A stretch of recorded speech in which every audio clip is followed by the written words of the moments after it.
Welcome to my E3 vlog rant. I'm going to do a rant about what happened yesterday with all the big press conferences and give you my thoughts on them. Microsoft was a pretty good showing. They were dead last year because of some of the bad hardware choices. They were trying to literally get gamers and say, if you buy one of our games on a disc, you can't sell that disc. We decide what happens to that disc. And everybody was having a cow. Sony got in several good shots.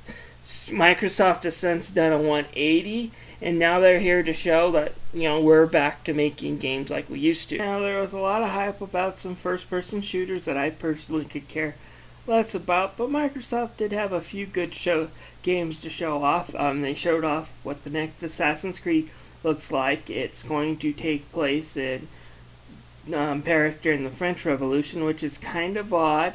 So far it's been like you're going through a generation of a family, and each assassin has been branched off by several decades, if not centuries. We've had one during the American Revolution, and there's only a decade apiece, so I guess Desmond, the main character, has an interesting family line. Anyways, the French Revolution was a very brutal time in the history of the world, and it looks like the game's going to capture some of that brutality quite well, judging from the trailer. It also looks like it has some interesting stealth and multiplayer stealth at that, too. So I'll be interested to see it. I do like reading about history. So far, they've made some interesting games based off them and going to places in history that most games don't touch. And speaking of things I don't touch, I'm not really a big fan of zombie games and busting heads with chainsaws or shotguns, but if that's your thing, more power to you. I have to give props to Capcom for their ridiculous trailer for their DLC, the Super Ultra Dead Rising 3 Arcade Hyper Remix Alpha Prime or some silly thing. I probably botched that, but it's a very good satire on their Street Fighter 2 names, and I thought it was funny. Not interested in getting the game or picking the DLC, but the trailer's worth watching. I'll try to post a link to it. If, however, there was one game that really stood out in the crowd at E3, it would be Sunset Overdrive. That's being developed by Insomniac. Usually they're a Sony developer. They handle the Ratchet and Clank. They started the original Spyro series. So, like I said, big time Sony, but they're doing a Microsoft exclusive. And like I said, it had a lot of their attitude that you found in the Ratchet and Clank games. It started with this very dark scenario. Looks like it'd be like a Battlefield trailer, and then it just, blew up in color and satire as the the hero of the trailer comes in and does some parkour while, just poking fun and shooting the bad guys. And then, he has a little jab at the audience at the end where he narrates what the game's going to be about. Again, it's another good trailer worth watching. And Microsoft was filled with a lot of good trailers. Again, with these E3 press conferences, usually I don't find a lot of games I like, but there's always 2 or 3 that I do, and that's what's important. No one's going to really be able to play everything, so if you find 1 or 2, then to me it's a successful conference. Anyways, on to the Nintendo part. Now, usually Nintendo has either my favorite or least favorite press conferences, depending on the year. 2006 was really great. 2010, I think, was it when they released the 3DS. It was either 2010 or 11. Really got me excited for it when they did the 3DS announcements. But they can also have some really bad years. 2008 equals almost Sony in 2006 as far as a bad press conference from Nintendo. Last year they decided to change it up with a big Nintendo Direct, and it was underwhelming. Now the games, Mario Kart, Mario 3D World, and Zelda, I bought Mario Kart, I love it. Zelda, I haven't gotten into much, but it looks like it's a great HD realization of the GameCube classic. And I haven't played Mario 3D World, but it's something I plan on doing over the summer. It looks like it's a great game. But that press conference was underwhelming because it was just Iwata in his office talking, and it was kind of boring. It's like, where's Reggie? He's the American COO. He's kind of a celebrity among American Nintendo fans. Not to have had him participate in that was a bit of a letdown. This year it was a complete 180. We start off with a Robot Chicken-esque cartoon with Reggie speaking in front of a audience of journalists who are trolling him. He eats a fire flower and starts blasting a few of them while announcing that there isn't a big Mario game, which we see backstage tick off Mario, and he leaves.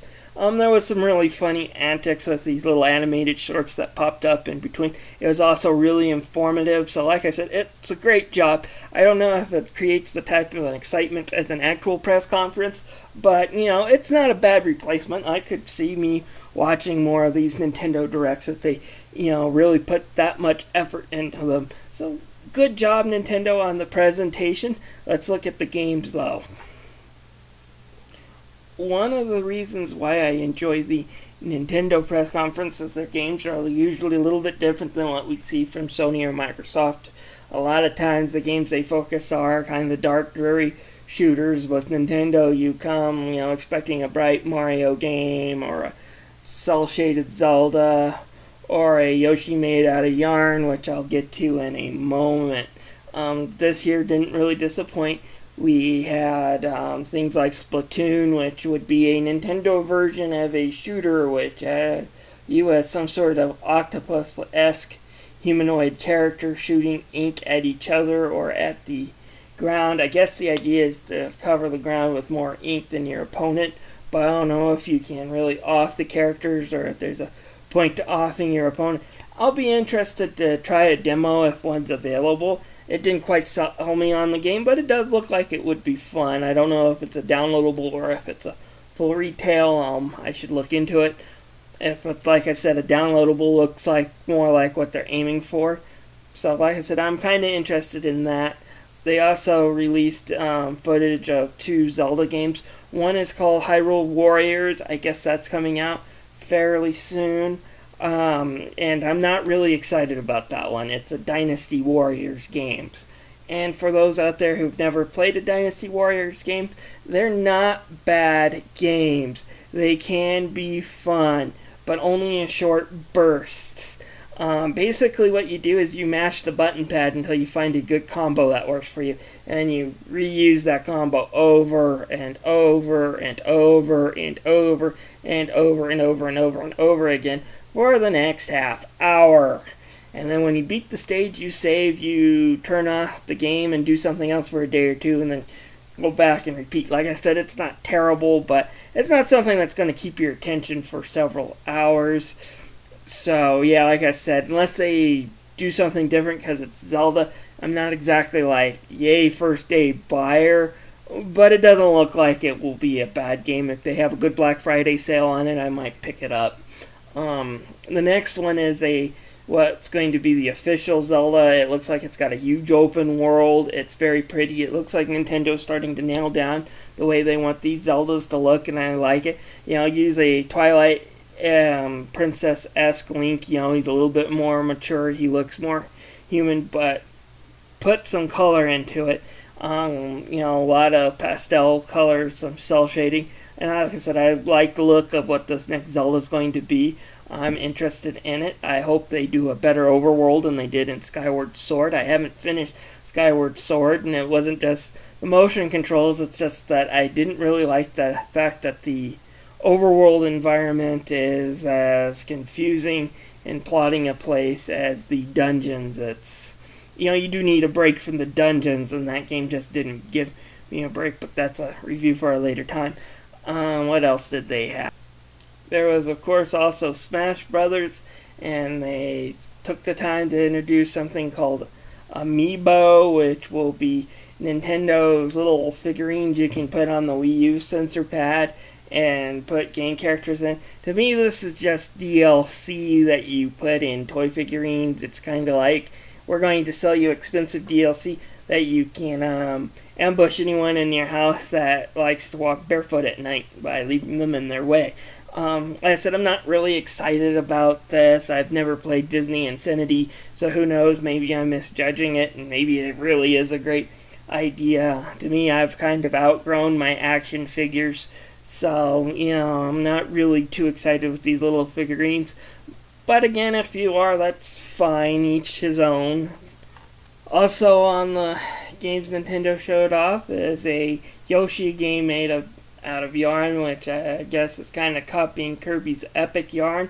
I haven't had a chance to try Kirby's Epic Yarn. I hear it's a really great Wii game. I need to try it. It's on my list to try, so maybe over the summer I'll get that and look into it. So yeah, I'm really kind of excited to see if that's a good game. Yoshi games can be really good and they can be kind of crappy. The original Yoshi's Island was a great game. Its sequel wasn't bad. It wasn't as good as the original, but wasn't bad. But Yoshi's Story is one of the worst N64 games made by Nintendo, in my opinion. So, I'm excited to see how well that works.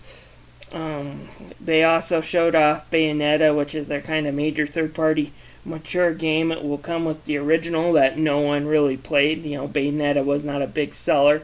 But I am kind of interested. They'll have Nintendo suits for the main character to wear, so I'm kind of interested to see where this goes, so I might buy it just out of curiosity. If there is only one bad thing to say about this whole Nintendo Direct and their E3 presentation outside of Sonic and Bayonetta, there's not too many third-party games going around here, and that's going to hurt them in the long run. It looks like when it comes to Nintendo consoles, we're back to the GameCube era. At least this time we do have the virtual console to help entertain us during these times of waits while we wait for the next Nintendo-made game, but that is kind of a disappointment after the Wii. Hopefully they can get some more third parties in. They need to work on. What can I say about Sony other than they had the worst press conference this year? But it wasn't necessarily because it ticked me off or they didn't have anything to show. It was just a tad bit boring. The jokes they tried to do whenever they used humor to try to spice up the crowd kind of fell flat. They still had a few good games. I like the fact that Grim Fandango is coming out. I've always wanted to try that game. I didn't have a PC growing up, so hopefully I could try this on the PS4. What interested me more about Sony wasn't their games, because besides Grim Fandango, just some Ratchet announcements were the only thing that really piqued my interest. But what really, like I said, got me excited about Sony was some of their hardware announcements and some of their service announcements. I am interested in this PlayStation now. If streaming works as well as playing it on the disc, it could be a real game changer. We could get some backwards compatibility on those systems, and the PlayStation Now TV devices and everything that they're coming out is kind of interesting. Like I said, if it works well, $100 gets you a bunch of Vita games, gets you a bunch of PS1, PS2, and PS3 games for a TV in your house. It sounds like a good deal. If you don't own a Sony system, $130 will get you a whole bunch of these back catalog games over the internet. And like I said, I am interested in seeing how it works. If it doesn't work as well as the console, if it constantly buffers, then I'm sticking to good old disc or full downloads. But it's an interesting concept. I want to see how it works. Like I said, I don't have much to say about Sony because they didn't do anything to really pique my interest, other than, like I said, some of their services and new hardware. I should mention the VR Rift and the YouTube uploader also kind of got me a little excited, but again, no real games. I'm on the edge of whether I want to get an Xbox One or a PS4. I'm leaning more towards PS4 because I know the Japanese games they'll get, but I also like Halo and some of the shooters that Microsoft does get out. I'm not a huge shooter fan, but I do like to play them every once in a while. So like I said, I'm on the fence. I'll have to wait a while before I make my decision. I'll probably end up with both before this console cycle is over, but which one do I buy first and which one do I wait for a big price drop is always a question. Anyways, thanks for listening, and if you like my shtick, please click subscribe.